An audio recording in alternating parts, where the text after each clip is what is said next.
Alicia Bailey stands frozen as champagne drips down her designer suit, the entire first-class cabin silent. The black man she just berated stares at her calmly, holding out his business card, Elijah Washington, CEO, Horizon Airlines.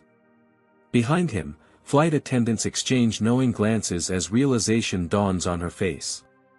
Before we dive into this shocking story, where are you watching from today? Hit that like button and subscribe to see more stories about unexpected encounters that change lives forever. Now let's find out how Alicia ended up in this humiliating situation, and what happens when assumptions clash with reality at 30,000 feet. Alicia Bailey considered herself one of the good ones. At 42, the white marketing executive prided herself on her progressive politics, her diverse friend group, mostly colleagues from work functions, and her general awareness of social issues. She donated annually to causes supporting underprivileged communities and had even attended a Black Lives Matter rally once, though she'd left early due to a dinner reservation. This Tuesday morning had been nothing short of disastrous. Her alarm failed to go off, leaving her just 90 minutes to make her flight from Atlanta to San Francisco. The quarterly marketing presentation she was scheduled to deliver to the board tomorrow contained revisions she'd finished at 3 in the morning, and her usual car service had cancelled last minute. Come on, Alicia muttered, tapping her manicured fingernails against the Uber's door handle as they sat in gridlocked traffic. The driver, a middle-aged black man who had introduced himself as Gerald, met her eyes in the rearview mirror. "We'll get you there, ma'am. Airport's just 2 miles ahead. I'm in first class. They won't wait for me if I'm late," she said, checking her watch again. "Can't you take a different route?" Gerald politely explained that all alternate routes were equally congested due to an earlier accident. Alicia sighed dramatically, making sure her displeasure was known. When they finally arrived at the terminal, she grabbed her Louis Vuitton luggage without a word of thanks, leaving a 3-star rating as she rushed toward the check-in counter. The line for security stretched longer than she'd ever seen it. Alicia marched directly to the priority lane, waving her platinum frequent flyer card at the TSA agent who barely glanced at it before waving her through. Even so, she was forced to remove her laptop, take off her shoes, and endure the standard security procedures that always seemed to take forever when she was running late. By the time she reached gate A23, the final boarding call for Flight 2467 to San Francisco was being announced. She rushed forward, bypassing the economy line and heading straight for the priority boarding lane. "First class," she announced breathlessly to the gate agent, a young black woman whose name tag read Jasmine. Jasmine nodded politely. "Cutting it close today, Ms. Bailey. You're the last first-class passenger to board." "Traffic was impossible," Alicia replied, not hiding her annoyance as she strode down the jet bridge, already mentally settling into her preferred seat, 3A, window, left side. She always booked the same seat on this route, enjoying both the privacy of the window and the superior morning light for reading her briefing documents. Entering the aircraft, Alicia nodded curtly to the flight attendants greeting passengers. She made her way to the first-class cabin, counting rows until she reached row 3. Her stride faltered. A black man in a tailored navy suit was sitting in her window seat, tapping on a tablet. Alicia checked her boarding pass. Yes, 3A, definitely her seat. The man appeared to be in his mid-40s, with closely cropped hair and a solid build. Without looking at his boarding pass, she immediately assumed he must be in the wrong place. "Excuse me," she said, her tone already condescending. "I believe you're in my seat." "I'm 3A. The man looked up, his expression neutral. He had deep brown eyes that revealed nothing as he reached for his boarding pass in his jacket pocket. "I'm also in 3A, he replied, his voice deep and measured as he showed her his boarding pass. Alicia barely glanced at it. "There must be a mistake. I always sit in 3A on this flight. I'm a Platinum Medallion member." "So am I," the man said simply, returning to his tablet. Alicia's face flushed. She raised her hand, signaling to a passing flight attendant. "Excuse me, we have a seating issue here." The flight attendant, a black woman whose name tag read Tasha Reynolds, approached with a professional smile. "How can I help?" "This gentleman is in my seat," Alicia insisted, thrusting her boarding pass forward. "I'm supposed to be in 3A.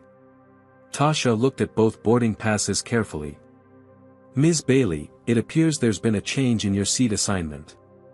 You're actually in 3B, the aisle seat." "That's not possible. I specifically booked 3A.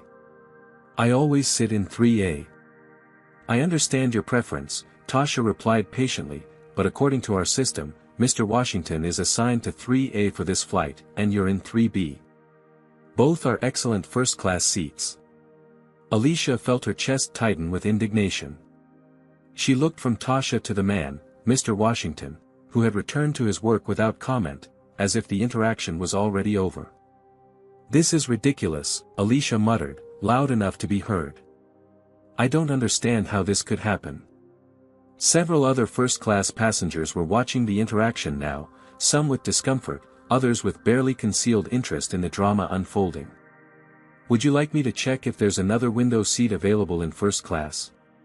Tasha offered. Alicia glanced around the cabin. Every other seat was filled. "No, fine. Whatever." She slid her designer bag into the overhead compartment with more force than necessary and took her seat in 3B, making a point to leave as much space as possible between herself and Mr. Washington. As she settled in, she kept her body angled away from him, taking out her phone and making a show of sending important emails before takeoff. She placed her purse between them on the shared armrest, effectively creating a barrier. When he reached for the air vent above his seat, she instinctively pulled back, clutching her belongings closer. "Can I get you a pre-departure beverage, Ms. Bailey?" Tasha asked, returning to their row. "Sparkling water with lime," Alicia replied curtly, not making eye contact. "And for you, Mr. Washington?" "Just water is fine, thank you, Tasha," he answered, with a warmth in his tone that Alicia noted with irritation. He knew the flight attendant's name without looking at her name tag. A frequent flyer, then, but clearly not frequent enough to understand the unspoken rule that Platinum members had certain expectations about their preferred seating. Alicia took a long sip of her sparkling water when it arrived and mentally prepared for what would clearly be an uncomfortable 5-hour flight. The boarding process continued around them as Alicia pointedly tapped away at her phone, making sure anyone watching could tell she was handling important business matters. She spoke loudly into her phone, emphasizing key phrases. "Yes, I'll be presenting directly to the board tomorrow. The entire quarterly strategy depends on it," she said to her assistant, her voice carrying just enough to reach nearby seats. "Make sure the conference room is set up exactly as I specified. The San Francisco team knows I don't tolerate last-minute changes."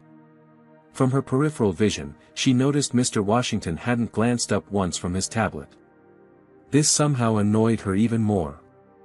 She ended her call just as a white male flight attendant approached their row. "Good morning, Mr. Washington," he said with a genuine smile. His name tag read Devin Parker. "Great to see you again. Is there anything special you need for this flight?" "I'm all set, Devin, thank you," Elijah replied, returning the smile. Devin nodded respectfully before turning to Alicia. "And for you, ma'am? Anything you need before takeoff?" "I'd like a blanket," Alicia said, watching the interaction with growing frustration. She'd been on this route at least 20 times in the past year, and not once had a flight attendant greeted her by name without checking her boarding pass first. As Devin moved away to fetch her blanket, Alicia shifted in her seat, trying to glimpse what was so important on Mr. Washington's tablet. She caught sight of what appeared to be complex spreadsheets and a document with Horizon Airlines letterhead, but the content wasn't clear from her angle. Probably some mid-level report, she decided. Perhaps he worked in operations or accounting. The cabin door closed, and the captain's voice came over the intercom. "Good morning, ladies and gentlemen. This is Captain Michael Reynolds speaking. On behalf of Horizon Airlines, I'd like to welcome you aboard Flight 2467 to San Francisco. Our flight time today will be approximately 5 hours and 10 minutes.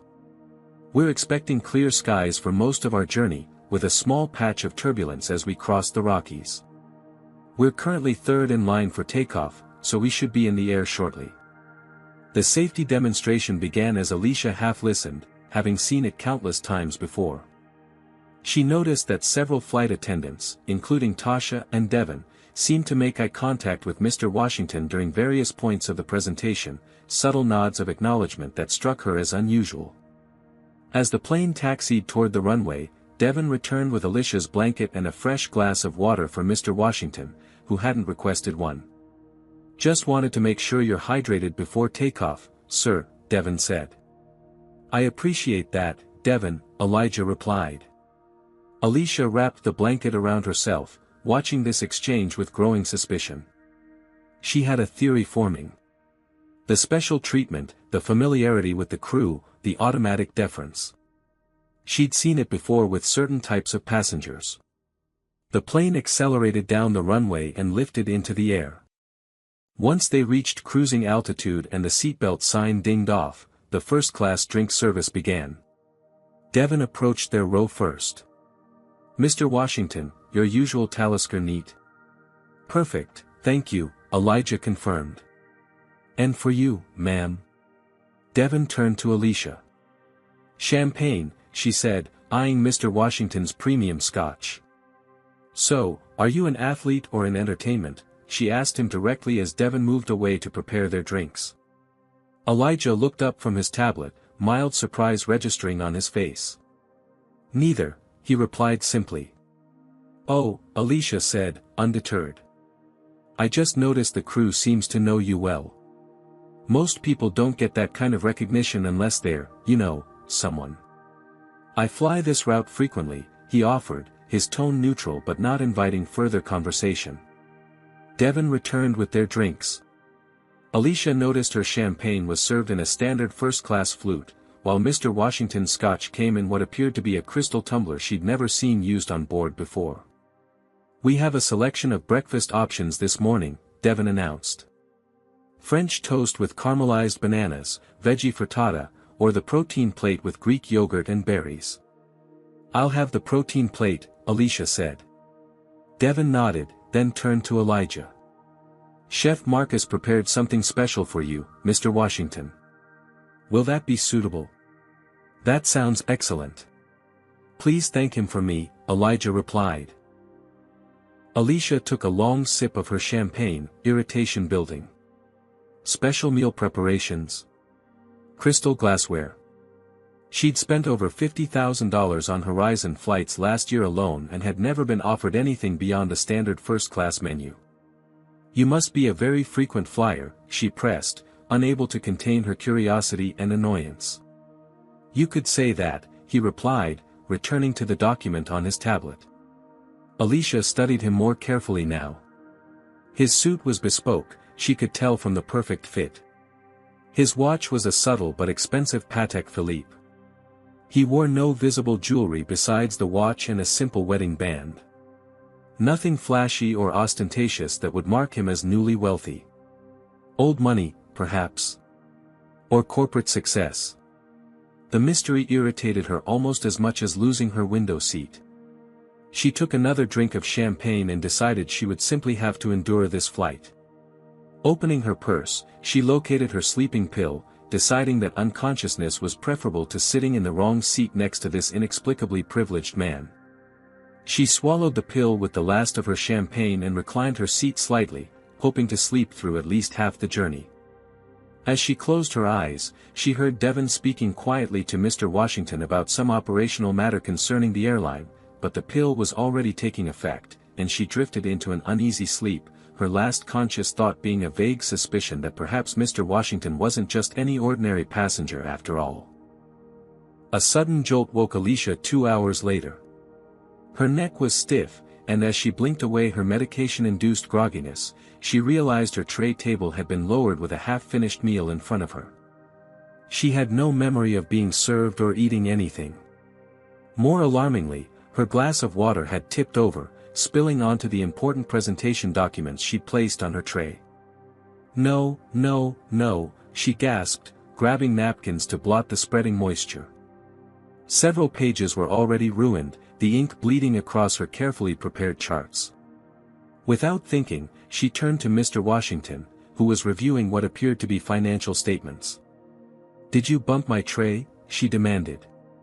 He looked up, genuinely confused. "Excuse me?" "My water spilled all over my documents," she said accusingly. "Someone must have bumped my tray while I was asleep." The plane shuddered again, and the captain's voice came over the intercom. "Ladies and gentlemen, we're experiencing some unexpected turbulence. Please return to your seats and fasten your seatbelts. Flight attendants, please suspend service and secure the cabin." Elijah gestured toward the window where dark clouds were visible. "I believe the turbulence might be the culprit," he said calmly, securing his own seatbelt. "Convenient," Alicia muttered, loud enough for him to hear. The sleeping pill had left her with a dry mouth and a short temper. 2 hours of smooth flying and suddenly there's turbulence right when my documents get ruined. Several heads turned in their direction as Alicia's voice rose. A middle-aged white woman across the aisle raised her eyebrows. An Asian businessman in the row ahead turned slightly in his seat. Even in first class, public confrontations were uncommon and generally considered poor form. "I'm sorry about your documents," Elijah said evenly. "Would you like me to ask for more napkins?" "I'd like you to be more careful," Alicia snapped, knowing even as the words left her mouth that she was being unreasonable. But the combination of the lost window seat, the preferential treatment he'd received, the sleeping pill hangover, and now her ruined presentation was too much. "Some of us are trying to get actual work done." The plane lurched again, more violently this time. Tasha hurried down the aisle, checking that all passengers were seated with seatbelts fastened. "Everything all right here?" she asked, noticing Alicia's wet documents and her obvious distress. "My water spilled during the turbulence," Alicia said, her tone implying it was somehow the airline's fault. "My presentation for tomorrow is ruined." "I'm so sorry, Ms. Bailey." "Let me get you some more napkins and a fresh water," Tasha offered. "What I need is a working printer and fresh copies," Alicia replied. "This is unacceptable. These seats are too cramped. In all my years flying first class, I've never had this problem in my usual seat." Elijah shifted slightly in his seat but remained silent, his expression unreadable. "Ma'am, I apologize for the inconvenience," Tasha said professionally. "Unfortunately, we don't have printing capabilities on board, but I can provide additional napkins and perhaps some plastic bags to protect the documents from further damage." "These people," Alicia muttered under her breath as Tasha moved away to fetch supplies. "No understanding of business needs or proper customer service." Elijah's head turned sharply at this comment, his eyes narrowing slightly, but he still said nothing. The captain's voice came over the intercom again. "This is Captain Reynolds. We'll be experiencing intermittent turbulence for the next 30 minutes as we navigate around a storm system. Please remain in your seats with your seatbelts fastened. Flight attendants will resume service once we're clear of the turbulence." Alicia recognized the name, Reynolds, the same as Tasha's. She made the connection immediately and scoffed audibly. "Nepotism," she said, just loud enough for those nearby to hear. "That explains the service quality." Elijah finally broke his silence. "Ms. Bailey," he said, his voice low but firm. "I understand you're upset about your documents, but that comment was unnecessary and inappropriate." "Excuse me?" Alicia said, genuinely shocked that he would address her directly. "I don't recall asking for your opinion on what's appropriate. When you make disparaging remarks about the crew loudly enough for everyone to hear, you make it everyone's business," he replied calmly. Tasha returned with fresh napkins, a plastic bag, and a bottle of water. If she had heard Alicia's comment, she gave no indication, maintaining her professional demeanor. "Is there anything else I can help you with?" she asked. "Yes," Alicia said, seeing an opportunity to assert her status. "I'd like to speak with your supervisor. The service on this flight has been subpar, and now my business materials are ruined. Tasha nodded politely. I'll have our lead flight attendant come speak with you. As she walked away, several other passengers were now openly watching the drama unfold. Alicia felt a flush of embarrassment but doubled down, turning to Elijah. And I'd appreciate it if you kept your opinions to yourself for the remainder of this flight. As you wish, he replied, returning to his work. Minutes later, an Asian woman in her 50s approached their row. Her name tag identified her as Rebecca Chen, senior flight attendant. Ms. Bailey, I understand you're having some issues with our service today, she said professionally. How can I help? Before Alicia could respond, Rebecca noticed Elijah and her demeanor subtly shifted. Mr. Washington, I didn't realize you were on this flight. Is everything satisfactory for you as well? Everything's fine, Rebecca. Thank you for asking, he replied with a small smile. Alicia watched this interaction with growing frustration. Are you kidding me right now? She said. I'm the one who asked to speak with you. Of course, Ms. Bailey. I apologize, Rebecca said, returning her attention to Alicia. Please tell me what's happening. First, my seat was reassigned without notice. Then my documents were ruined due to turbulence and possibly my seatmate's carelessness. And throughout this flight, I've noticed a clear pattern of preferential treatment towards certain passengers, she said, with a pointed look at Elijah. I understand your frustration about the seat change and the damaged documents. Unfortunately, seat assignments can sometimes be modified for operational reasons. As for the spill, that was clearly caused by turbulence, which is beyond our control. Is there anything specific about our service that has disappointed you? Before Alicia could answer, Elijah politely excused himself to use the restroom, sliding past her with minimal contact. Once he was out of earshot, Alicia leaned toward Rebecca. What's his deal anyway? She asked in a hushed voice. Everyone on this plane is treating him like royalty. Rebecca's expression remained neutral. Mr. Washington is a valued Horizon customer. We try to provide excellent service to all our first-class passengers. Right, Alicia said skeptically. I've been a Platinum Medallion member for 3 years, and I've never seen crystal glassware or special meals prepared by Chef Marcus. I apologize if you feel your experience has been inconsistent with your status, Rebecca replied diplomatically. Is there something specific I can do to improve your flight today? Alicia sighed in exasperation. Just get me some more napkins for these documents and maybe have your flight attendants pay as much attention to all first-class passengers as they do to my seatmate. Rebecca nodded. I'll personally ensure you receive attentive service for the remainder of the flight. And again, I apologize for any inconsistency you've experienced. As Rebecca walked away, Alicia turned to the older white man seated across the aisle, James Wilson, seeking validation. Can you believe this treatment? She said, assuming he would sympathize with her frustration.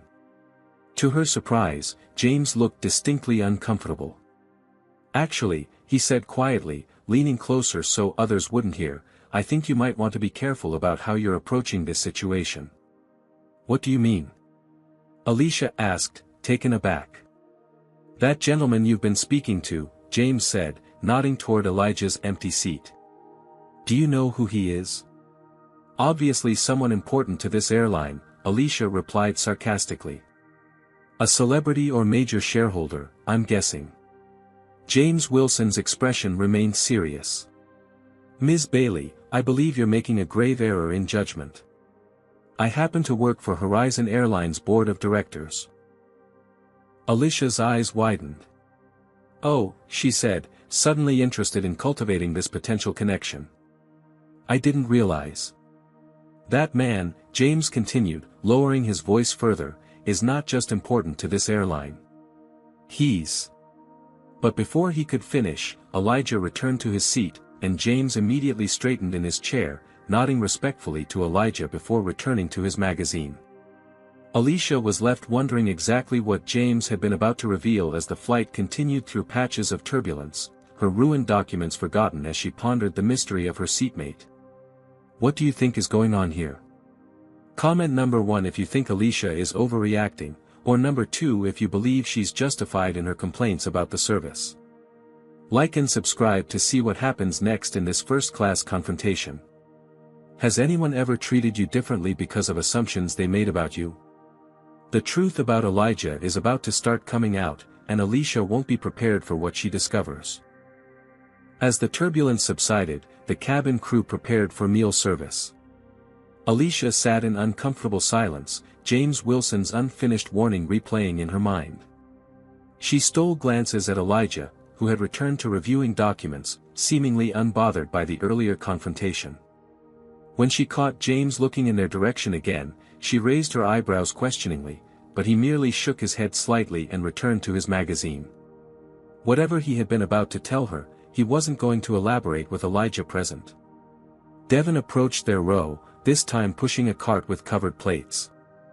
"Mr. Washington," he said, "Chef Marcus prepared the seared salmon with quinoa and asparagus you enjoyed last month, with those adjustments you suggested." "That sounds perfect, Devon. Please convey my thanks," Elijah replied as a steaming plate was placed before him. The aroma was mouth-watering, and Alicia noticed it looked nothing like the standard first-class fare. "Ms. Bailey," Devon continued, "you pre-ordered the vegetarian pasta?" "Yes," Alicia confirmed, watching as he placed her meal on her tray. Immediately she noticed the pasta was overcooked, and there was cheese sprinkled on top despite her clear note requesting no dairy due to her lactose intolerance. "Excuse me," she said sharply. "I specifically requested no cheese. I'm lactose intolerant. It's in my passenger profile and was noted on my meal request." Devon looked genuinely apologetic. "I'm very sorry, Ms. Bailey. Let me take that back and see if we have any alternatives available." "This is exactly what I was talking about," Alicia said, loud enough for nearby passengers to hear. "Special custom meals for some passengers while others can't even get their basic dietary requirements met correctly." Several passengers glanced over, some with disapproval evident on their faces. An older black couple exchanged looks of recognition, as if they'd witnessed this type of behavior before. "Ms. Bailey," Elijah said quietly, "I'm sure they'll correct the mistake. There's no need to escalate the situation." "Of course you'd say that," Alicia snapped. "You got exactly what you wanted, prepared specially by Chef Marcus himself." Elijah put down his fork and turned to face her directly for the first time. "Is there a particular reason you seem to have an issue with me receiving good service?" The directness of his question caught Alicia off guard. "I have an issue with inconsistent service," she replied defensively. "I spend thousands of dollars on this airline annually, and I've never once had a special meal prepared, been greeted by name without checking my boarding pass, or been served drinks in crystal glassware." Devon returned at that moment with a tablet in hand. "Ms. Bailey, I wanted to sincerely apologize for the meal mix-up. We do have a dairy-free pasta option available, but it will take about 15 minutes to prepare. In the meantime, I thought you might be interested in this." He handed her the tablet, open to what appeared to be a web page. "This might help explain some of the service differences you've noticed." Alicia took the tablet and looked at the screen.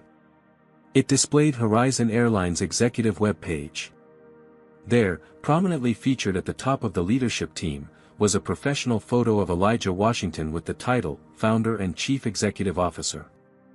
Her mouth fell open as she stared at the image, then at Elijah in person, then back at the tablet. The biography listed his credentials: MBA from Harvard, former consultant at McKinsey, founder of Washington Capital Partners, which had acquired the struggling Horizon Airlines 7 years ago and transformed it into one of the most successful regional carriers in the country. I don't understand," Alicia stammered, her face flushing with embarrassment. "You're the CEO of Horizon Airlines?"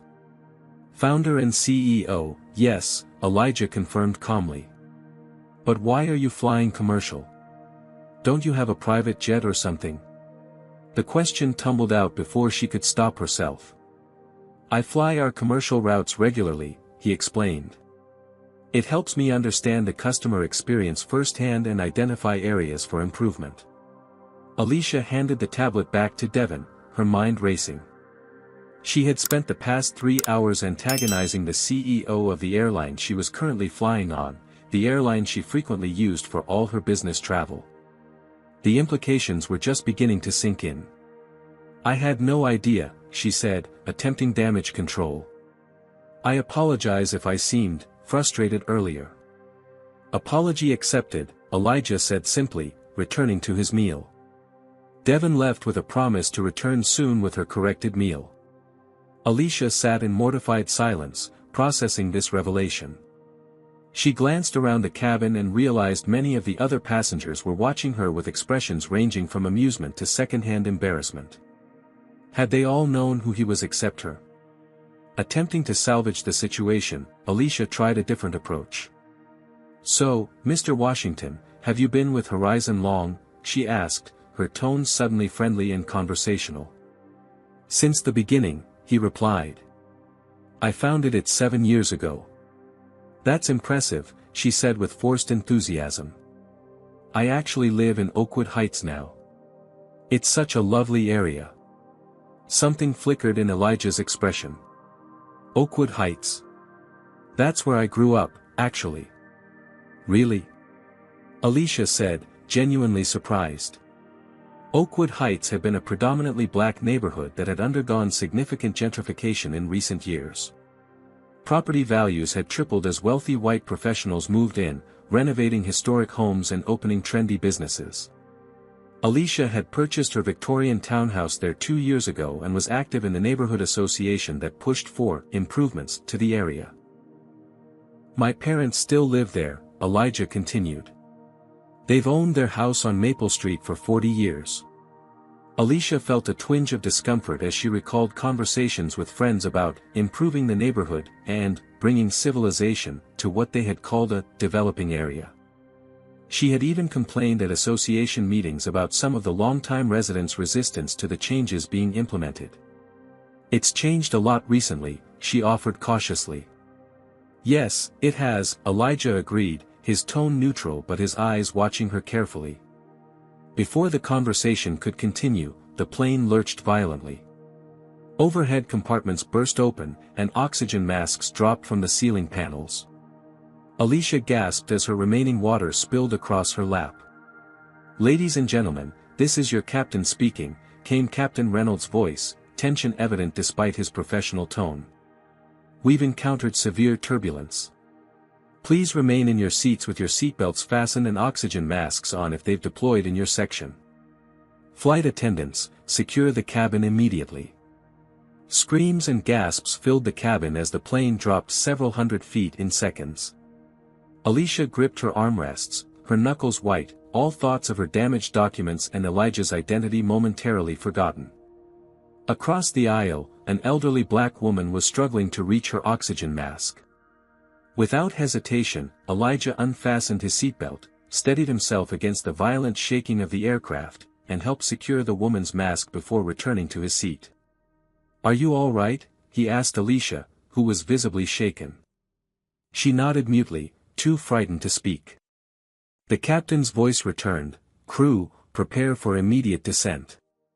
We're diverting to Denver International due to a mechanical issue that requires immediate attention." Tasha moved through the cabin efficiently, checking on passengers while maintaining her balance in the shuddering aircraft. When she reached their row, she leaned down to speak directly to Elijah. "Mr. Washington, Captain Reynolds requested I inform you that we're experiencing a hydraulic system failure in the left wing. The situation is under control, but protocol requires an immediate landing at the nearest suitable airport." "Thank you, Tasha. Keep me updated," he replied with the calm authority of someone accustomed to handling crises. As Tasha moved away, the plane began a controlled but steep descent. Alicia's ears popped painfully with the rapid change in altitude. Emergency lights illuminated the aisles, and flight attendants demonstrated brace positions. "This can't be happening," Alicia whispered, her earlier arrogance replaced by naked fear. "It's going to be all right," Elijah assured her. "Our pilots are excellently trained for these situations, and Denver has one of the best emergency response teams in the country." A phone rang at the front of the first-class cabin. Devon answered it, then made his way to Elijah. "Mr. Washington, ground operations in Denver is on the line. They're asking for your instructions regarding passenger accommodations and alternative flight arrangements. Tell them to prepare the executive conference room for a briefing upon landing, and have the entire Denver ground team ready for my arrival. I want all passengers taken care of immediately, with priority rebooking and accommodations as needed." "Yes, sir." They also mentioned that the maintenance team is standing by and that the Phoenix backup aircraft is being prepared in case we need to deploy it. As Devon returned to relay these instructions, Alicia stared at Elijah with new understanding. This wasn't just any CEO making a routine flight inspection. The level of operational control he maintained, the immediate deference from all staff, the way critical decisions awaited his input, it all pointed to something more significant than she had initially realized. "You don't just run this airline, do you?" she asked quietly as the plane continued its emergency descent. "You own it. Completely." Elijah met her gaze steadily. "Yes, Ms. Bailey. I own Horizon Airlines. Every plane, every route, every seat, including the one you're sitting in right now." The aircraft touched down hard on the Denver runway, emergency vehicles with flashing lights lining their path, and Alicia Bailey finally understood the magnitude of her misjudgment. The landing was rough but controlled, the pilot bringing the massive aircraft to a halt with practiced precision. Emergency vehicles surrounded them immediately, their flashing lights casting red and blue patterns through the windows. The cabin erupted in nervous applause and sighs of relief. "Ladies and gentlemen," Captain Reynolds announced, "we have safely landed at Denver International Airport. Please remain seated until we reach the gate. Emergency personnel are inspecting the aircraft as a precautionary measure, but there is no immediate danger." Alicia's heart was still racing. She turned to Elijah, who was already on his phone, speaking in a low, authoritative voice. "Yes, I want full mechanical diagnostics immediately. Passenger safety is our absolute priority. Have hotels secured within a 10-mile radius. First class and business passengers at the Ritz-Carlton downtown, economy at the Westin or equivalent. I want transportation arranged for everyone, not just vouchers." As he continued giving directives, Alicia watched him with new eyes. His composure during the emergency, the immediate response from the ground team, the way he prioritized passenger needs even before the plane had reached the gate, it was leadership in action, not the entitlement she had initially perceived. When he ended his call, she seized the opportunity to repair some of the damage she'd caused. "That was impressive," she said, her tone deliberately warm. "The way you handled everything. You must have been in situations like this before." Elijah slipped his phone into his jacket pocket. "Unfortunately, yes. Mechanical issues are rare, but they happen.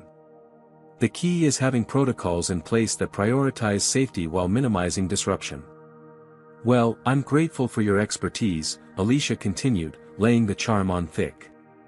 "I can see why everyone on this flight defers to your judgment." A slight smile played at the corner of Elijah's mouth, but it didn't reach his eyes.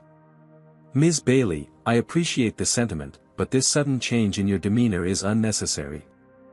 "I don't know what you mean," she said, feigning confusion. "An hour ago, you were accusing me of receiving preferential treatment and disrupting your flight. Now that you know my position, you're attempting to ingratiate yourself. Neither approach is necessary." Alicia flushed with embarrassment but persisted. "I just think we got off on the wrong foot. I'd like to start over. I'm actually very interested in aviation and business leadership. Perhaps we could continue our conversation once we're off the plane. I'd love to hear more about your journey." Before Elijah could respond, the aircraft began moving again, slowly approaching the gate. Captain Reynolds made another announcement: "We've been cleared to proceed to the gate. Once there, we'll deplane in an orderly fashion. Horizon representatives will be waiting to assist with your connecting flights and accommodations." As they taxied forward, Alicia tried another angle. "I noticed you mentioned growing up in Oakwood Heights. That's such a coincidence since I live there now." Which part did you say your parents were in?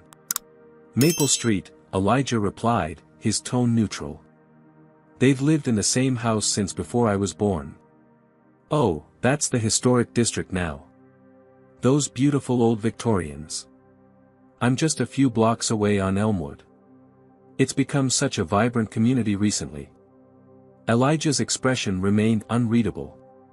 It was always vibrant. Just in different ways. Of course, Alicia backpedaled. I just meant with all the new restaurants and shops.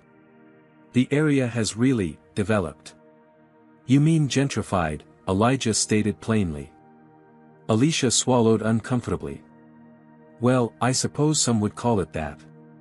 But property values have increased, which is good for everyone, right? Is it? Elijah asked. My parents have seen their property taxes triple in 5 years. Many of their neighbors, people who lived there for generations, have been forced to sell and move further out because they can't afford to stay.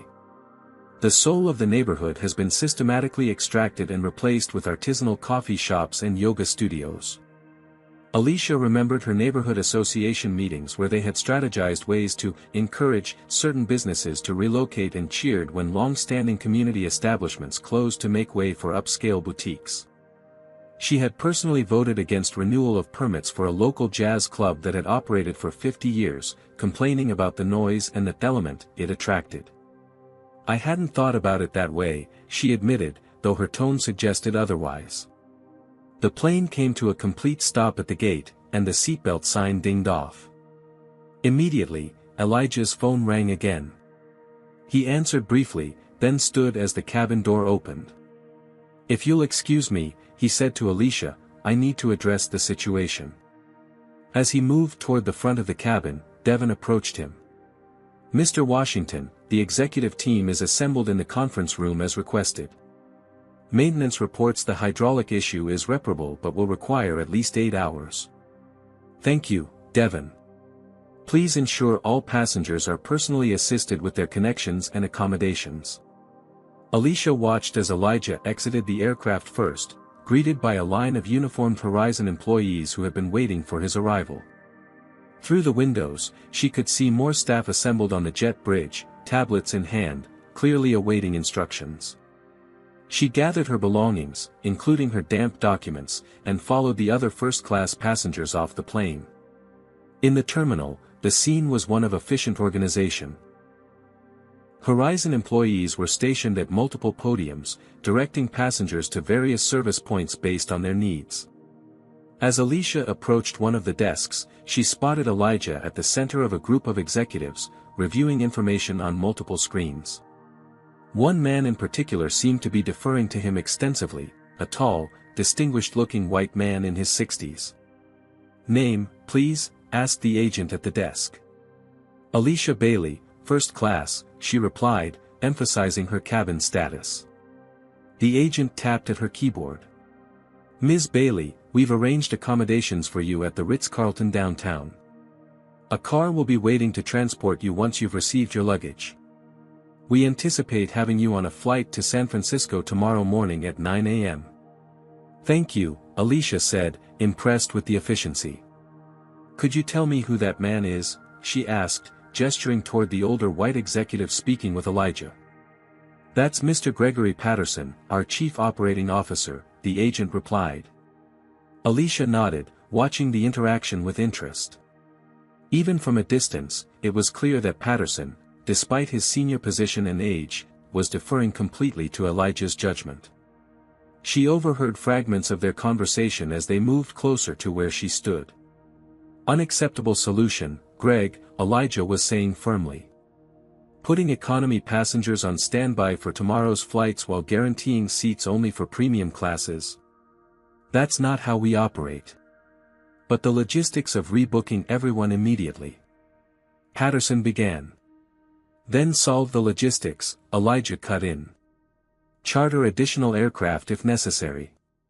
Every passenger gets rebooked with confirmed seats before they leave this terminal. Period. Patterson nodded, immediately turning to relay these instructions to his team. Alicia noted the stark contrast between the Elijah she had encountered on the plane, quiet, restrained, almost accommodating, and this version, commanding, uncompromising, and clearly accustomed to having his directives followed without question. A younger executive approached with a presentation displayed on a tablet. "Mr. Washington, these are the alternative flight options we've identified. The Phoenix aircraft can be here in 3 hours, but it would mean canceling tomorrow morning's Phoenix-Chicago route." Elijah studied the data briefly before shaking his head. "Unacceptable. We don't solve one disruption by creating another. What about the maintenance backup in Salt Lake?" The presentations continued, with Elijah quickly assessing options and making decisions that balanced operational constraints with passenger needs. Alicia couldn't help but be impressed by his command of details and the respect he clearly commanded from everyone around him. As passengers began moving toward the baggage claim area, Alicia lingered, hoping for another chance to speak with Elijah. Her opportunity came when he stepped away from his team to take a phone call. She approached him as he ended the call.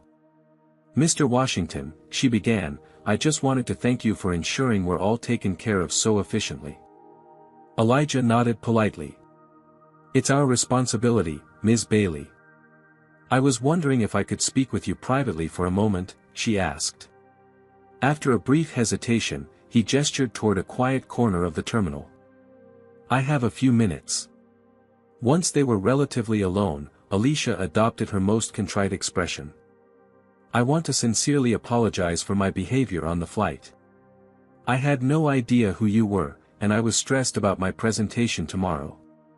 "Ms. Bailey," Elijah said evenly, "I want to be clear about something.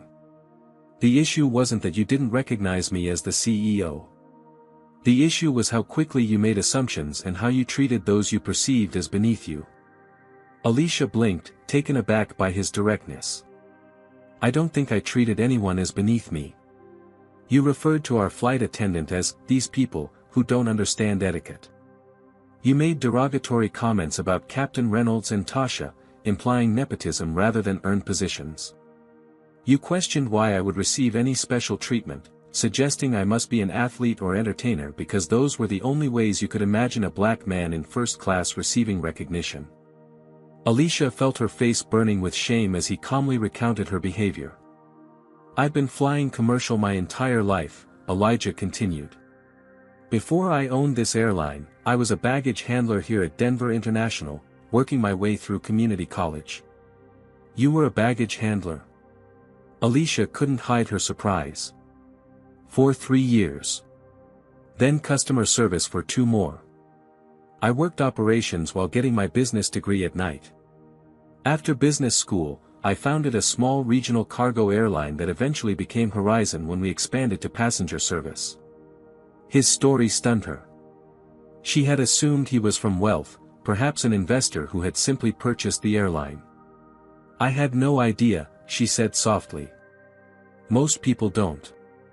They see the suit and the title and assume I was born into it. The truth is, I've loaded luggage into planes in -20-degree weather.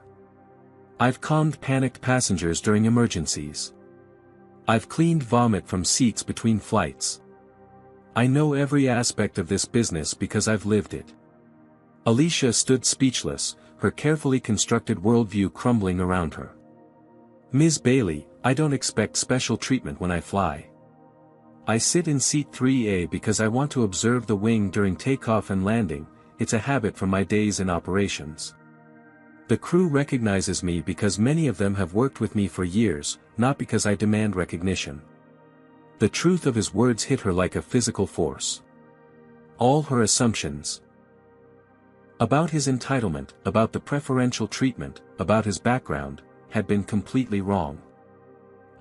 She began, but found she had no adequate response.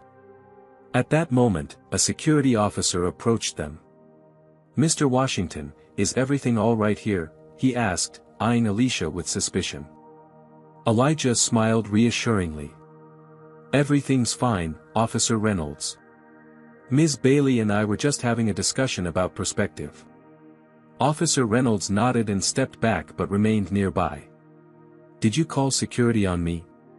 Alicia asked incredulously. No, Elijah replied. But your behavior on the flight was reported by several passengers. Standard protocol when a passenger is disruptive. I wasn't disruptive, she protested. I was just expressing concerns about service.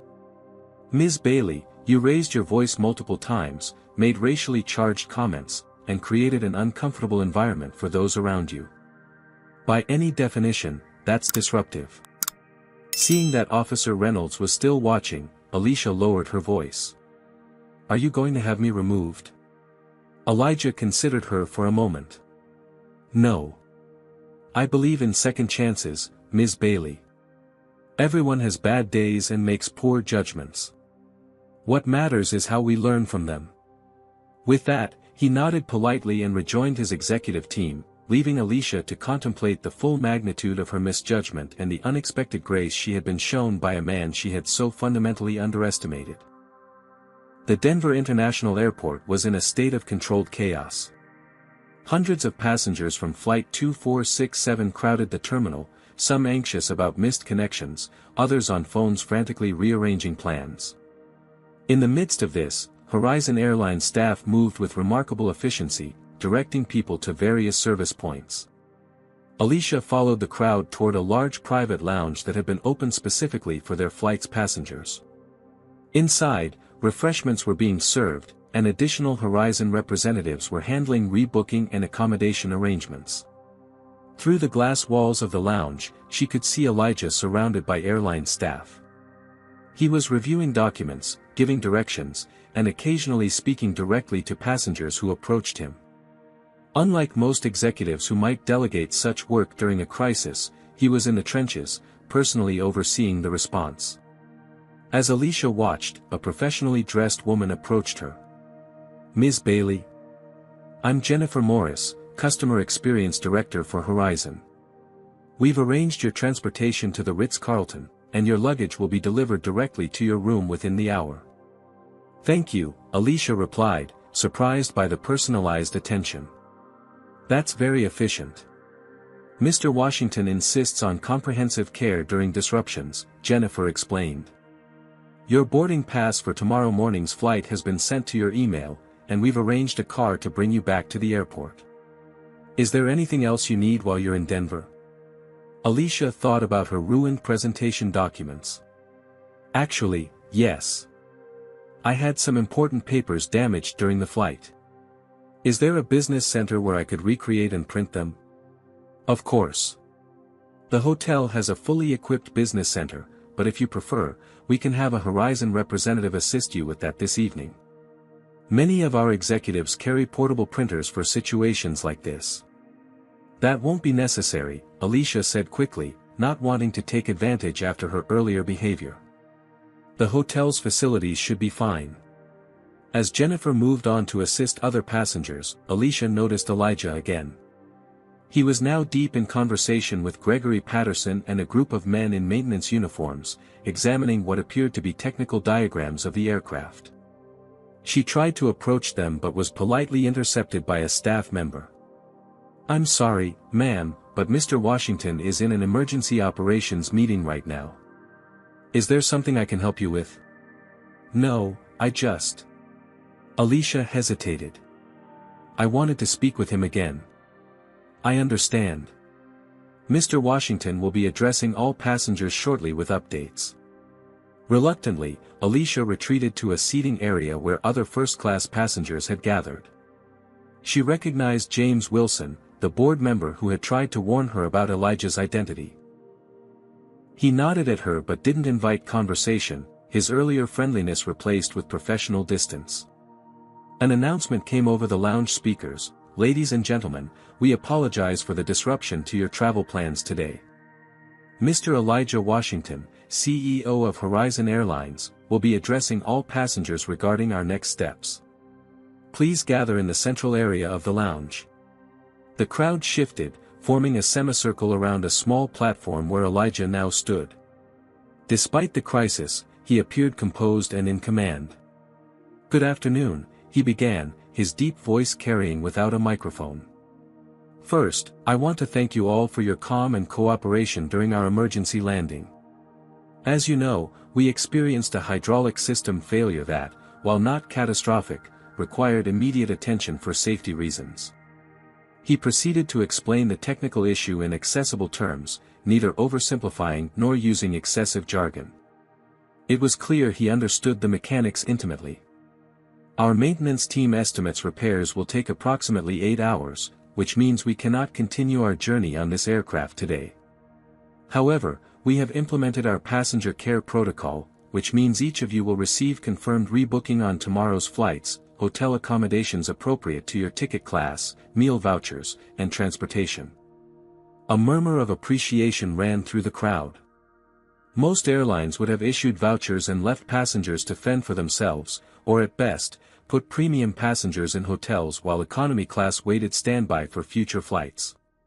Additionally, Elijah continued, I've arranged for a special chartered flight for those with urgent business in San Francisco. It will depart at 7 p.m. this evening and can accommodate 50 passengers. Priority will be given based on demonstrated urgent need, not ticket class. This announcement sparked immediate conversation. Alicia's ears perked up, her board presentation was certainly urgent business. For those continuing tomorrow, we will have designated check-in counters to expedite your boarding. All of your baggage will be delivered to your hotels within the hour, and returned to the airport tomorrow morning. As Elijah finished his address and stepped down from the platform, he was immediately surrounded by passengers with questions. Alicia attempted to join the group but found herself blocked by the sheer number of people. Instead, she approached Jennifer Morris again. Excuse me, I have an important board presentation tomorrow morning in San Francisco. How do I request a seat on the charter flight? Jennifer checked her tablet. Ms. Bailey, let me see what we can do. What time is your presentation? 10 a.m., Alicia replied. It's a quarterly marketing strategy presentation to our board of directors. Absolutely critical. Jennifer nodded. I'll add you to the priority list. Mr. Patterson is reviewing all requests personally. You'll be notified within the hour if you're confirmed for the charter. Alicia thanked her and retreated to a quieter corner of the lounge. As she waited, she observed the operation unfolding around her. Horizon staff moved with practiced precision, addressing individual passenger needs while maintaining the overall flow of the evacuation process. It was impressive, clearly the result of well-designed protocols and thorough training. An hour later, passengers began receiving notifications about the charter flight. Alicia checked her phone eagerly but found no message. Concerned, she approached the service desk. Excuse me, I haven't received confirmation for the charter flight yet. My name is Alicia Bailey. The agent checked her system. I'm sorry, Ms. Bailey, but your request wasn't approved for the charter. You've been confirmed on tomorrow morning's 9 a.m. flight, which will have you in San Francisco by 11:30 a.m. Pacific Time.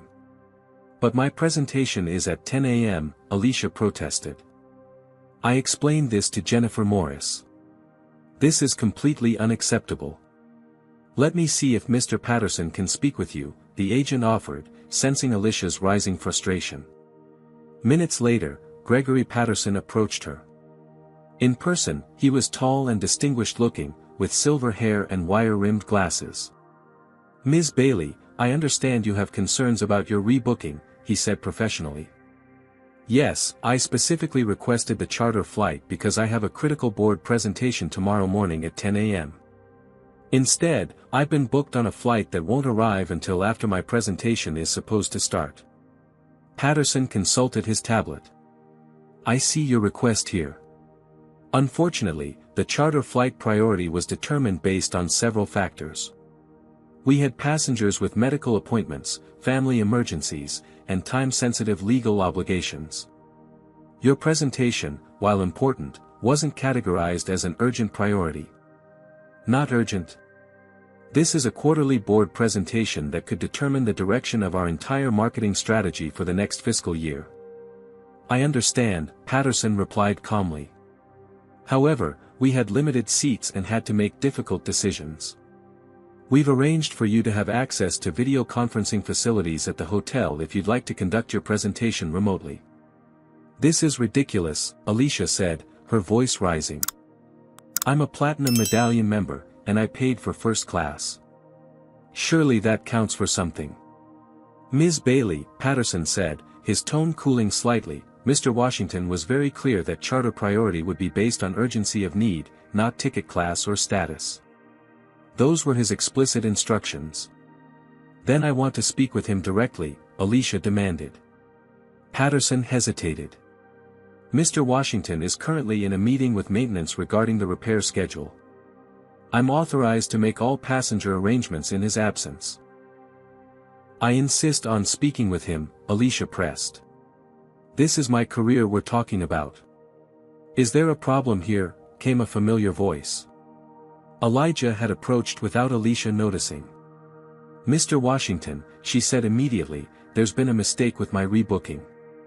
I explained to your staff that I have a critical board presentation tomorrow morning at 10 a.m. in San Francisco, but I've been placed on a flight that won't arrive until after it starts. Elijah turned to Patterson. Greg? We assessed all charter requests according to the criteria you established, Patterson explained. Ms. Bailey's presentation didn't meet the urgency threshold compared to medical appointments and family emergencies. Elijah nodded. That sounds appropriate. But my presentation is for our board of directors, Alicia insisted. Our entire quarterly strategy depends on it. Ms. Bailey, Elijah said calmly, I understand your presentation is important to you and your company. However, we had a passenger who needs to reach his wife's side for emergency surgery, another who has a critical medical treatment scheduled, and several with legal obligations that cannot be postponed. We made the fairest allocations possible with limited resources. I'm willing to pay extra, Alicia offered, her desperation growing. Whatever the cost difference is. This isn't about money, Elijah replied. It's about prioritizing human needs in a crisis situation. Video conferencing is a perfectly viable alternative for a business presentation. Alicia felt her frustration building. I don't understand why my platinum status counts for nothing in this situation. I've been loyal to Horizon for years. And we value that loyalty, Elijah assured her. That's why you've been provided with excellent accommodations, guaranteed rebooking, and transportation. But in emergency situations, human needs take precedence over status. Before Alicia could respond, a young executive approached Elijah with an urgent expression. Mr. Washington, we need you for a moment. There's a situation with the charter aircraft inspection. Excuse me, Elijah said to Alicia before stepping away with the executive. Left standing with Patterson, Alicia tried another angle. Mr. Patterson, surely there's something you can do. My company is one of Horizon's biggest corporate accounts. Patterson's expression changed subtly. Ms. Bailey, what company did you say you work for? Bailey Marketing Group, she replied, slightly embellishing the name of her employer to sound more impressive. We're a premier marketing firm with clients across multiple industries. Patterson tapped something into his tablet, then looked up with an unreadable expression. Bailey Marketing Group. That would be a subsidiary of Integrated Media Partners, correct? Yes, Alicia confirmed, surprised by his knowledge. Interesting, Patterson said. Did you know that Horizon Airlines is actually the majority stakeholder in Integrated Media Partners? Alicia felt as if the floor had dropped from beneath her. What? That's not possible. We're an independent firm. Until the acquisition last year, Patterson corrected her. Washington Capital Partners, Mr. Washington's investment firm, acquired a controlling interest in IMP and its subsidiaries. The transition has been gradual to maintain operational stability, but legally speaking, you work for a company that Elijah Washington effectively owns. The revelation hit Alicia like a physical blow. Not only had she spent hours antagonizing the CEO of the airline she was flying, but he was essentially her boss's boss. I had no idea, she whispered. Few people do, Patterson replied. Mr. Washington prefers to maintain the existing management structures in his acquisitions rather than announcing his involvement. He believes companies operate best when they maintain their established identity. As this new reality sank in, Alicia spotted Elijah returning from his meeting. He was heading toward the exit with a group of executives, apparently leaving the lounge. "I need to speak with him again," Alicia said urgently. Patterson shook his head. "I wouldn't recommend that right now, Ms. Bailey. Mr. Washington has pressing operational concerns to address. I suggest you take the hotel shuttle that's waiting outside and prepare for your flight tomorrow. The video conferencing equipment will be set up for your use by 8 a.m. With that, Patterson excused himself, leaving Alicia standing alone in the middle of the lounge, the full weight of her situation finally dawning on her. She had not only offended the CEO of her preferred airline but had potentially jeopardized her professional future by antagonizing the man who, unbeknownst to her, controlled her company's fate. The Ritz-Carlton Denver lived up to its reputation for luxury and service. Upon arrival, Alicia was greeted by name and escorted directly to her room, where her luggage had already been delivered as promised. On the desk, she found a package containing vouchers for meals, transportation, and a note confirming her rebooking on tomorrow's 9 a.m. flight. Despite these comforts, Alicia couldn't shake the anxiety that had settled over her. The revelations of the day kept replaying in her mind. Elijah Washington wasn't just the CEO of Horizon Airlines, but also the majority owner of her company's parent corporation. She had spent hours antagonizing a man who could, with a single word, end her career. After a quick shower, she headed to the hotel's restaurant, hoping a good meal might calm her nerves. As she entered the elegantly appointed dining room, she stopped short. Seated at a corner table, reviewing documents while eating alone, was Elijah Washington. For a moment, she considered retreating, but he looked up and their eyes met. After a brief hesitation, he nodded in acknowledgement. Taking a deep breath, Alicia approached his table. "Mr. Washington," she began, "I hope I'm not interrupting your dinner." "Ms. Bailey," he replied evenly. "Not at all. I was just reviewing the maintenance reports." An uncomfortable silence followed. Alicia shifted her weight from one foot to the other. "I wanted to apologize again for my behavior today. It was completely inappropriate." Elijah gestured to the chair across from him. "Would you like to join me? I think we could both use a straightforward conversation." Surprised by the invitation, Alicia sat down. A server immediately appeared to take her order, and she requested a glass of wine, desperately needing something to calm her nerves. "Mr. Washington," she began once the server had departed, "I just learned from Mr. Patterson that Horizon is the majority stakeholder in my company's parent corporation. I had no idea." "The acquisition was completed 9 months ago," Elijah confirmed. "We've maintained the existing management structure to ensure continuity." "If I had known." "Would it have changed how you treated me on the flight?" he interrupted, his gaze direct but not unkind. Alicia opened her mouth to deny it, then closed it again. The truth was uncomfortable. "Probably," she admitted finally. "But that's part of the problem, isn't it?" Elijah nodded slightly, acknowledging her moment of self-awareness.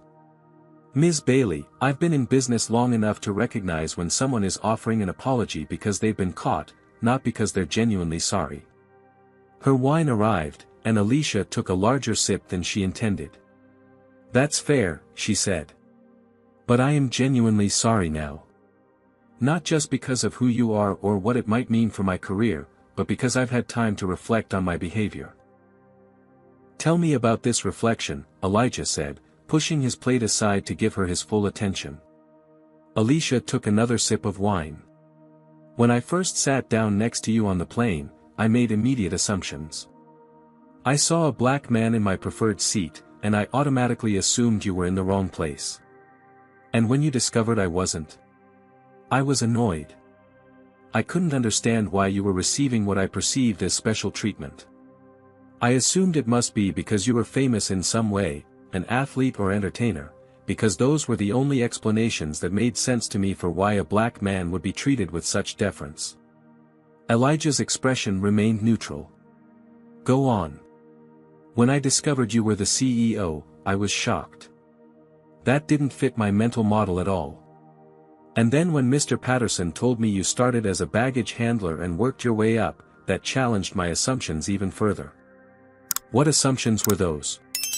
Elijah asked, though his tone suggested he already knew the answer. Alicia hesitated, uncomfortable with articulating her biases. That successful executives, especially in industries like aviation, came from certain backgrounds. Ivy League schools, family connections, inherited wealth. Not from loading baggage in sub-zero temperatures. No, she admitted. Not from there. Elijah nodded slowly. Ms. Bailey, I encounter situations like today's flight regularly. People make assumptions about me based on my appearance rather than my abilities or position.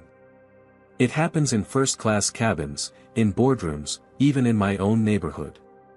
Oakwood Heights, Alicia said, remembering their earlier conversation. Yes. Where my parents still live in the house I grew up in, watching as their community transforms around them, not always for the better. Alicia thought about her neighborhood association meetings, the discussions about improving the area, the subtle and not so subtle ways they had pushed out longtime residents and businesses.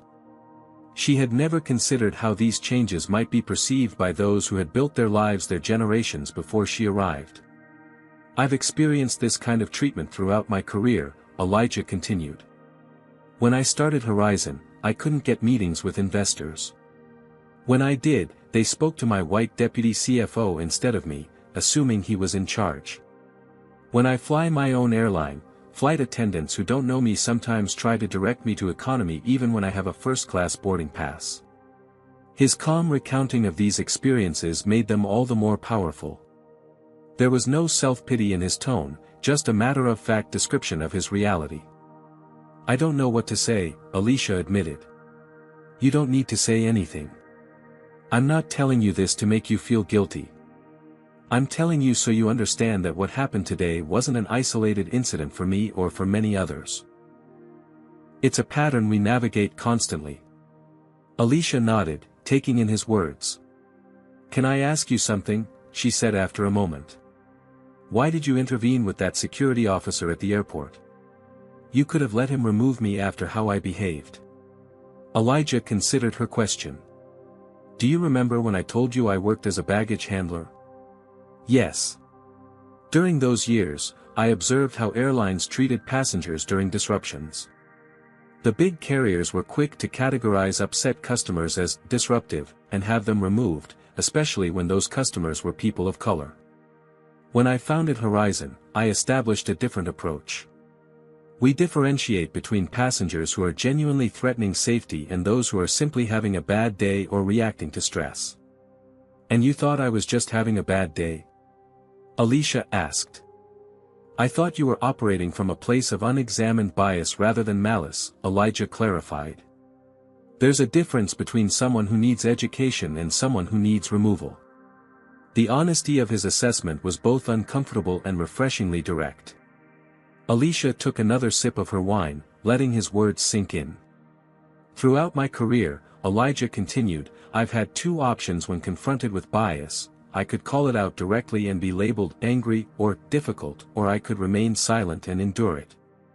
Neither approach creates change. So I've developed a third option. Which is, I use these encounters as opportunities for education. Not by lecturing or shaming, but by allowing people to come face to face with their own assumptions in ways they can't easily dismiss.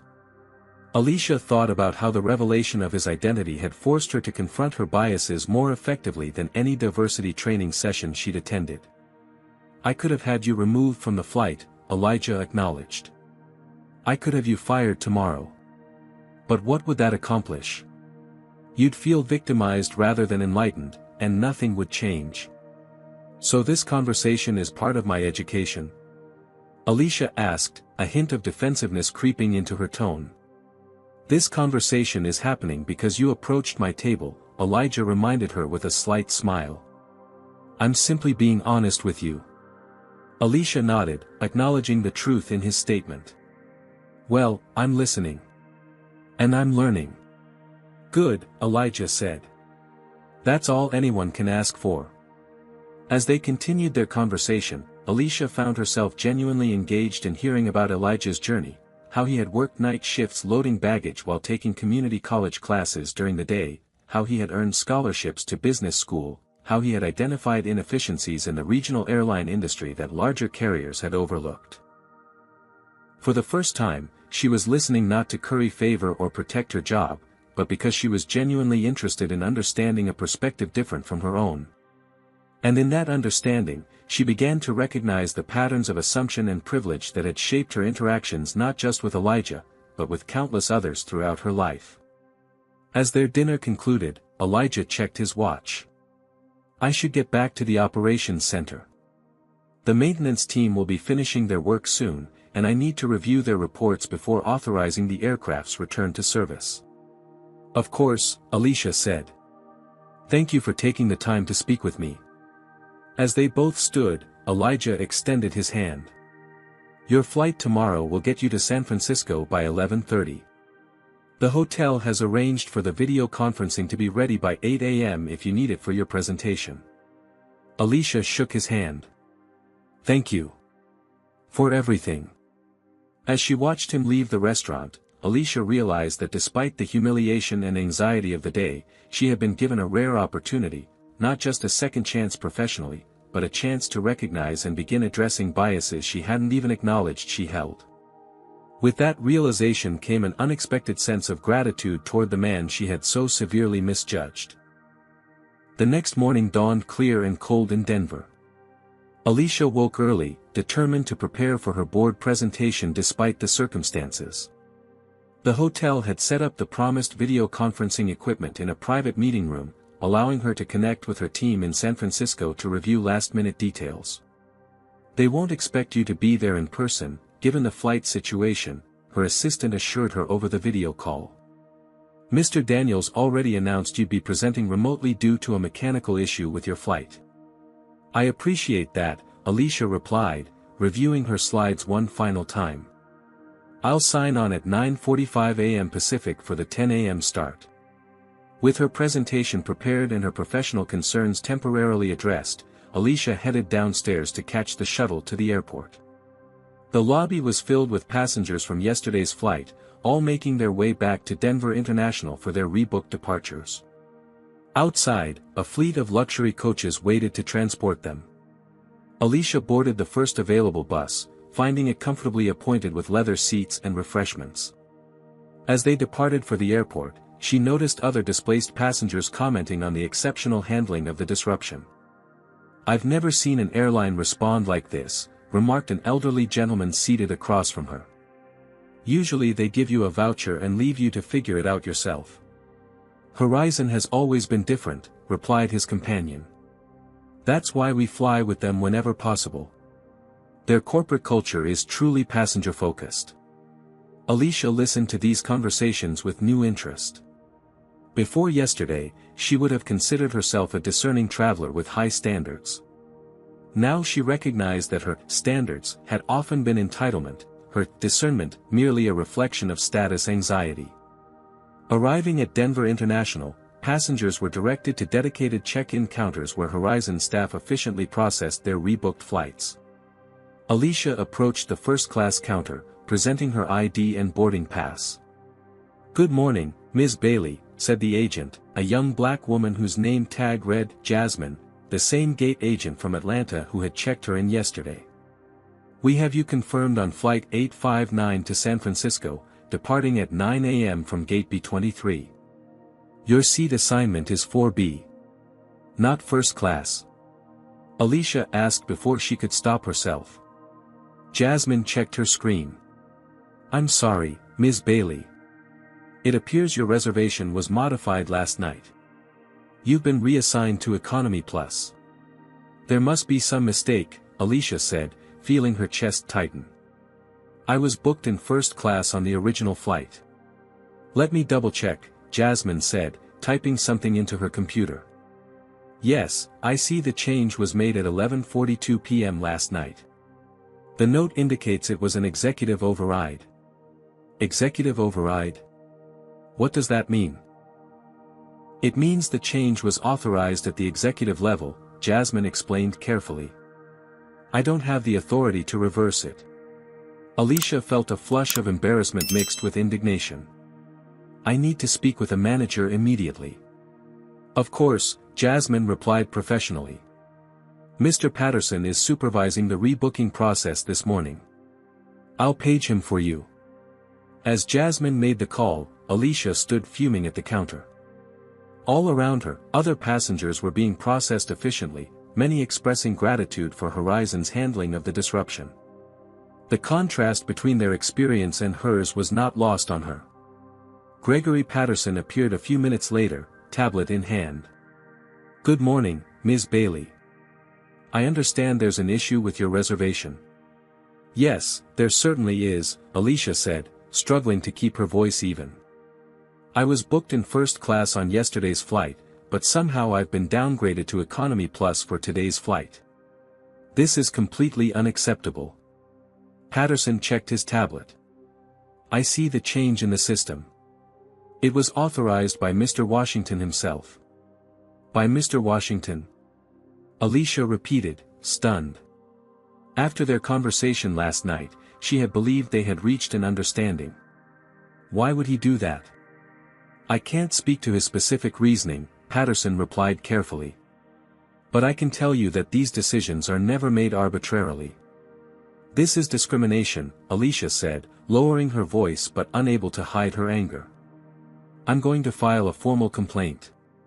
My company has a substantial business relationship with Horizon. Patterson's expression shifted slightly at the mention of her company. Ms. Bailey, perhaps we should discuss this in private. He led her to a small meeting room adjacent to the check-in area. Once inside, he closed the door and turned to face her. Ms. Bailey, I understand your frustration, but I think there are some factors you should be aware of before you proceed with a formal complaint. What factors? She demanded.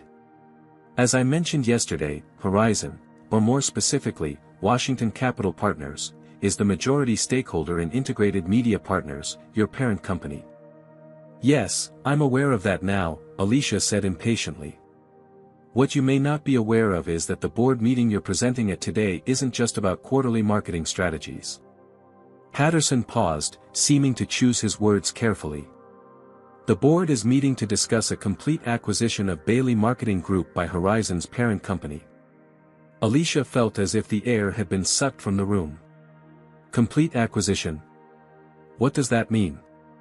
It means your presentation today is essentially an audition, Patterson explained. The board is evaluating whether to maintain Bailey Marketing as a separate entity or fold its operations into Horizon's existing marketing department. The implications hit Alicia all at once. Her job, her team, her entire professional identity were potentially on the line, and she had spent yesterday antagonizing the man who would ultimately make that decision. Why wasn't I informed of this? She asked, her voice barely above a whisper. Merger and acquisition discussions are typically confidential until final decisions are made, Patterson said. Only top management and board members would have been aware. Alicia sat down heavily in the nearest chair, trying to process this new information. So my seat reassignment was likely Mr. Washington giving you an opportunity to experience Horizon from a different perspective, Patterson finished for her. He believes executives should understand every aspect of the customer experience, not just the premium services. So this is some kind of test?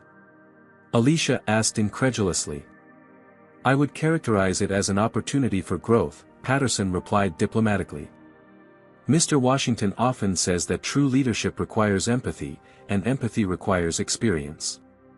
Before Alicia could respond, the door opened and Elijah Washington himself entered the room. He was dressed in the same impeccable suit from yesterday, showing no signs of the long night he had presumably spent overseeing the aircraft repairs. Good morning, Ms. Bailey. Greg, could you give us a moment? Elijah requested. Patterson nodded and exited, leaving Alicia alone with the CEO. Mr. Washington, she began, unsure whether to express confusion, outrage, or contrition. I understand you have questions about your seat reassignment, Elijah said, taking the chair across from her. Mr. Patterson just informed me about the acquisition discussions, Alicia replied. Is this your way of punishing me for yesterday? Elijah shook his head. This isn't punishment, Ms. Bailey. It's an opportunity. An opportunity to be humiliated, she asked. An opportunity to experience what the majority of our passengers experience, he corrected her. You spoke yesterday about being a Platinum Medallion member, about your expectations of preferential treatment. But over 80% of our revenue comes from economy passengers who never set foot in first class. Alicia listened, beginning to understand. At Horizon, we believe leadership requires understanding the experiences of all our customers, not just the premium segment, Elijah continued. When I promote executives, I look for those who can empathize with every level of service we provide. So this is about the acquisition, Alicia concluded.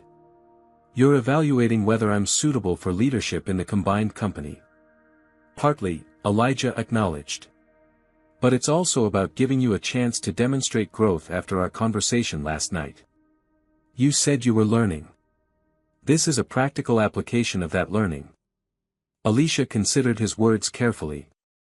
Her initial instinct was to protest, to demand her first-class seat as a matter of principle. But she recognized that this reaction would only confirm Elijah's assessment of her character. I have a choice for you, Elijah said. You can take the Economy Plus seat, experience our service from that perspective, and use it as an opportunity to broaden your understanding.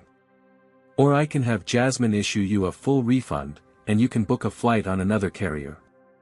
The choice was clear when framed that way. A refund would mean missing her presentation entirely, effectively surrendering any chance of maintaining her position after the acquisition. I'll take the Economy Plus seat, Alicia said finally. Elijah nodded, a hint of approval in his expression. I think that's a wise choice. He stood to leave, then paused. One more thing, Ms. Bailey. The board meeting today isn't just about marketing strategies or even the acquisition. It's about the kind of company we want to build going forward, one that values all customers equally, regardless of the price of their ticket or the color of their skin. With that, he left the room, leaving Alicia to contemplate the full implications of his words. As she made her way to the gate, boarding pass in hand, Alicia found herself observing the airport through new eyes. She noticed the diverse passengers around her, the Horizon staff who greeted everyone with the same level of respect, the small touches that enhanced the travel experience for all customers, not just those in premium cabins. By the time she boarded the aircraft and found her Economy Plus seat, Alicia had begun to understand what Elijah Washington had been trying to show her.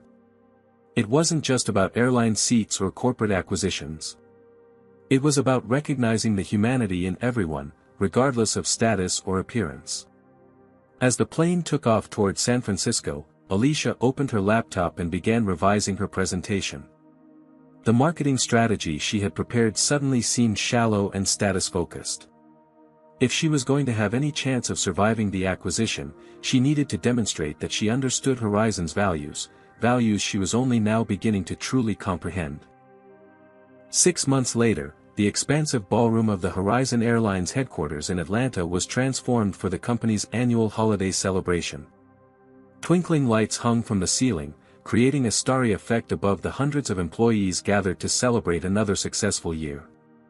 Alicia Bailey stood near the refreshment table, engaged in conversation with several colleagues from the newly formed Community Engagement and Inclusion Department.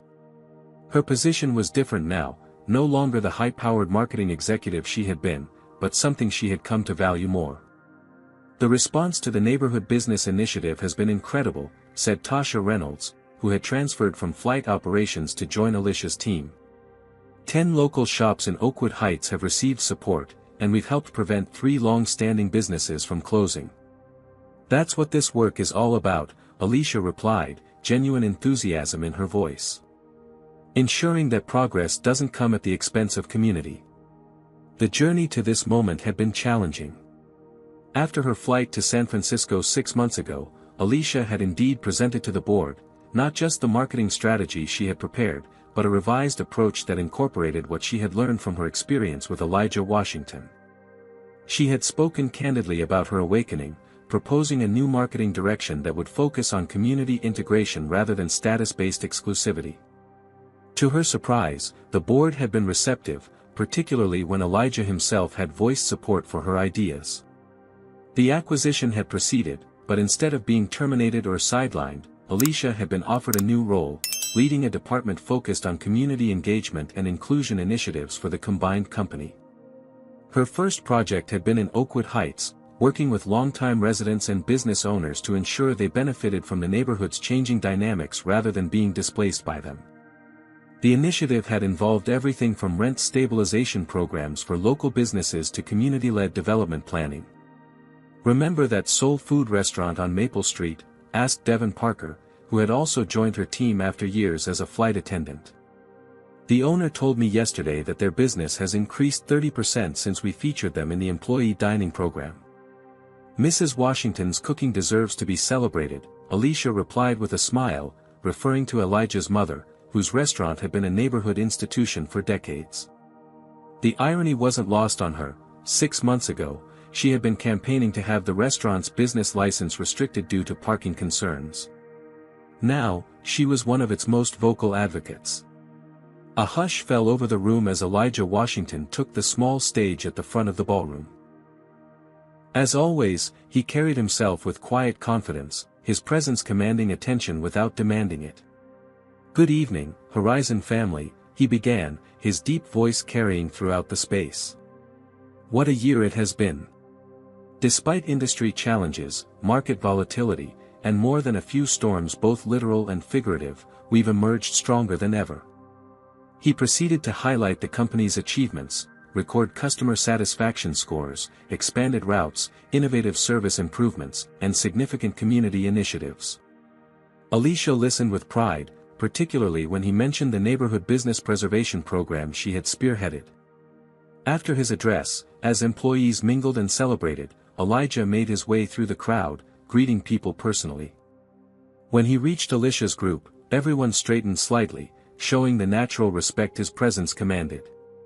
"Ms. Bailey," he said with a warm smile, "I've been hearing excellent reports about your team's work." "Thank you, Mr. Washington," Alicia replied. "We've had incredible support from leadership, which makes all the difference. I was particularly impressed with your presentation to the Atlanta City Council last week," he continued. "Your advocacy for inclusive urban development was compelling." "I've had good teachers," she said meaningfully. Their colleagues discreetly moved away, giving them a moment of privacy in the crowded room. 6 months ago, if someone had told me I'd be leading community engagement initiatives instead of high-profile marketing campaigns, I would have considered it a demotion, Alicia admitted. "Now I can't imagine doing anything else." "Growth rarely occurs within our comfort zones," Elijah observed. "Sometimes the most valuable career moves aren't the ones that take us higher, but the ones that expand our perspective." "I owe you an apology," Alicia said, the words she had wanted to express for months finally finding voice. "Not the performative one I gave on the plane or at the hotel, but a real one. I made assumptions about you based solely on appearance. I behaved as if my status entitled me to preferential treatment. I was exactly the kind of person I would have denied being." Elijah listened without interruption, his expression thoughtful. "Why did you give me a second chance?" she asked. "You could have fired me after the acquisition. Most CEOs would have." "I don't believe in discarding people who show potential for growth," he replied. "When you accepted the economy seat in Denver, you demonstrated something important, the capacity to choose learning over entitlement. That's rare, especially in people who have grown accustomed to privilege." "Still, it was a risk," Alicia pointed out. "I could have reverted to old patterns once the crisis passed." "True leadership involves calculated risks," Elijah said. "Besides, you're not the first person I've given this particular opportunity to." "You mean there have been others?" Alicia asked, surprised. "Several over the years," he confirmed. "Some responded as you did, recognizing the opportunity for growth." Others doubled down on their entitlement and are no longer with the company. These encounters aren't random, they're how I identify who has the potential to help build the kind of organization we aspire to be. Before Alicia could respond, they were interrupted by the arrival of an elderly black man in a maintenance uniform. He was using a cane and moving slowly through the crowd. "Mr. Harold," Elijah said warmly, extending his hand. "I'm so glad you could join us tonight." "Wouldn't miss it, Mr. Washington," the man replied. 35 years with this airline, retirement won't keep me from the holiday party. "Ms. Bailey, have you met Harold Jenkins? He was head of ground maintenance when I started as a baggage handler. Taught me everything I know about aircraft operations." "It's a pleasure to meet you, Mr. Jenkins," Alicia said sincerely. "Harold was looking for a place to sit down," Elijah explained. "The tables are filling up quickly." Alicia glanced around and noticed that indeed, most of the tables were now occupied. Without hesitation, she pulled out her chair at a nearby table where she had placed her purse to reserve her seat. "Please, Mr. Jenkins, take my seat," she offered. "I'll find another place." "That's very kind of you, young lady," Harold said gratefully, easing himself into the chair. As Alicia stepped away to find another spot, she caught Elijah watching her with a subtle nod of recognition. In that moment, she understood that this small gesture, giving up her seat to someone who needed it more, represented exactly the transformation he had hoped to see in her. Later that evening, as the celebration wound down, Alicia found herself helping to collect donated gifts for the company's annual children's charity drive. As she packed toys into boxes alongside colleagues from various departments, she reflected on how profoundly her perspective had changed in just 6 months. The woman who had boarded Flight 2467 that day in Atlanta, entitled, status conscious, quick to judge, seemed like a stranger to her now. The journey hadn't been easy. There had been moments of humbling self-recognition, uncomfortable conversations, and the pain that inevitably accompanies genuine growth. But as she looked around at her new colleagues, diverse in background, position, and perspective, yet united in purpose, Alicia knew she had found something more valuable than the corner office or first-class seat she had once prized so highly. She had found authentic connection, meaningful work, and the opportunity to create positive change, not despite giving up her previous status, but because of it. As she left the building that night, Alicia passed Elijah in the lobby. No words were necessary, just a simple nod of mutual respect between two people who understood that true transformation begins not with external circumstances, but with the willingness to see beyond one's own limited perspective. This story reminds us that biases often operate beneath our conscious awareness until confronted directly. Alicia's journey from entitlement to enlightenment demonstrates how deeply ingrained prejudice can be, even in those who consider themselves progressive. The airplane became a microcosm of society where status, race, and power intersected in revealing ways. True growth begins with uncomfortable self-reflection. When Elijah could have exercised his power to punish Alicia, he instead chose education, recognizing that sustainable change comes through understanding, not humiliation. His approach shows that addressing discrimination requires both accountability and opportunity for growth. The story also highlights how environments can reinforce or challenge our biases. The airline's hierarchy initially validated Alicia's sense of entitlement, but Elijah's leadership created a space where different perspectives could be valued equally. Perhaps most importantly, the narrative reminds us that transformation is possible but rarely convenient. Alicia's journey required her to relinquish privilege and status, a painful process that ultimately led to more meaningful connections and purpose. Real change demands more than intellectual acknowledgement, it requires action and sacrifice. What biases might be operating in your own life, waiting to be challenged? Have you ever experienced a moment of clarity that changed your perspective on privilege or discrimination? Share your story in the comments below. If this resonated with you, please like, subscribe, and share to help others reflect on their own blind spots. Remember, growth happens at the edge of discomfort, and sometimes the most profound lessons come from our most humbling experiences. Thank you for watching, and may we all have the courage to face our biases with honesty and humility.